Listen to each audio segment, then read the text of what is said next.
Wanangazi zangu, kwa wale ambao wanafuatiliaga content zangu, kuna siku niliwahi kuzungumza hii kauli kwamba Simba ndio timu pekee ambayo ni yatima katika nchi, inanyanyaswa sana. Lazima tuseme ukweli. Niliwahi kuzungumza lakini watu wakanitukana sana. Kwanza mimi siogopi matusi, hakuna tusi jipya toka mwaka 65, toka mwaka 50 matusi yale yale. Tafuteni tusi jipya la kutukana. Lakini ukweli lazima tuzungumze.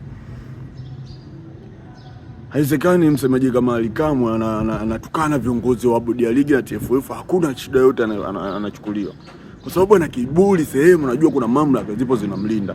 Msemaji kama Ally Kamwe anakaa kwenye media kutukana viongozi wa TFF, alafu achukuliwe sheria yote.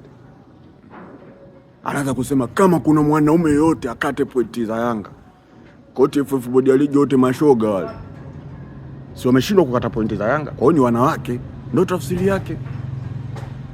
Hatuwezi mpira wetu kuendesha kwa staili hii. Kwa nini sheria sifuatwe? Simba ananyanyaswa. Hata kama Simba ni mnyonge, lakini pia na yeye ana watu.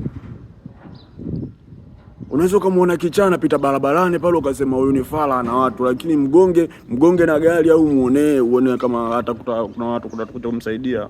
Kuna siku mtakuja kuona mambo makubwa hapa, mimi nawaambia. Au kwa sababu Young Africans tunavaa jezi za njano na kijani na Simba anavaa jezi za blue, nyekundu na nyeupe. Jezi zinazoashiria vyama fulani. Hatuwezi mpira wetu kuendesha kwa staili hiyo. Siasa ni nyingi. Mimi shabiki wa Yanga, lakini nafikia mahala hapa mimi sisi kama mashabiki wa mpira tunaumia. Mpira unatakiwa fair. Mambo mangapi Simba umefanyiwa hapa? Yanga tunadhamini vilabu 8 huko, hakuna kitu chochote kinaongeleka. Upuuzi mtupu kwenye ligi.